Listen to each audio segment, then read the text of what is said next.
Commissioning your Mackworth CP440P lift onto a fixed track.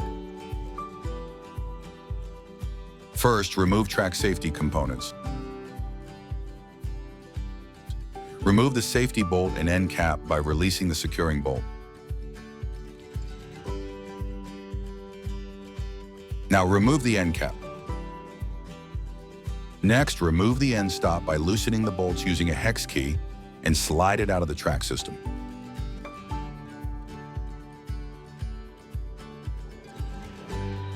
Then place the portable lift trolley into the track. After this, reinsert the safety components.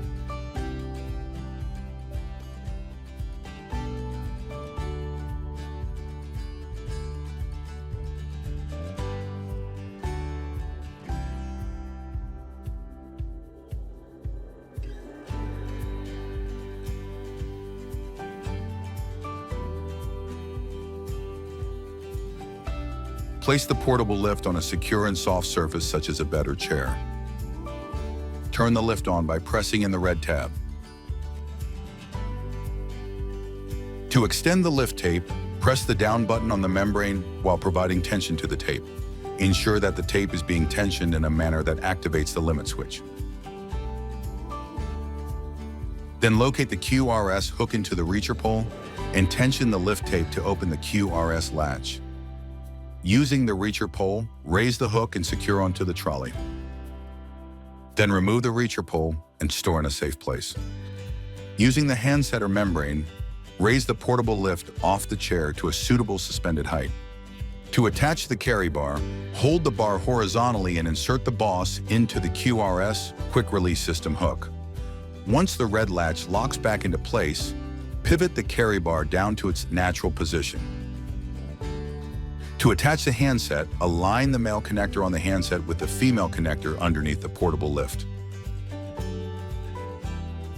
Once aligned, push the handset into the connector. To secure, you must tighten the thread lock until it is tight. To mount the charger case, you must first find a suitable location on the wall.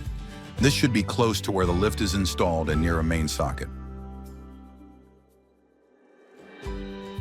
Now use the charger case as a template to drill two 1/4 inch holes into the wall. Drill to the depth of the raw plugs.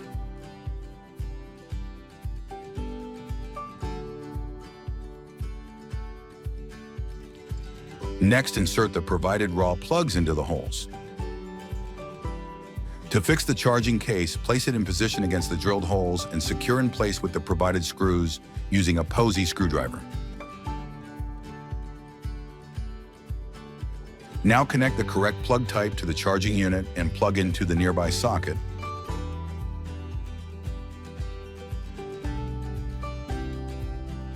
Final setup. Turn the lift on by pressing the red tab upward into the on position. Check that the functions are working on the handset and membrane. Lower lift, raise lift, and emergency lower. Manually traverse the lift back and forth to ensure it is rolling smoothly.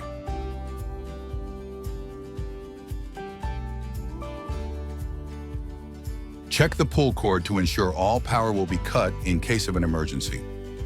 Make sure to press the tab back in after checking the function. Place the handset into the charging dock for storage and charge. Ensure the handset is inserted into the charging dock in orientation as shown. Ensure that the lift is indicating charging. You may now move your furniture into position. Always refer to the commissioning manual for full details before any work commences.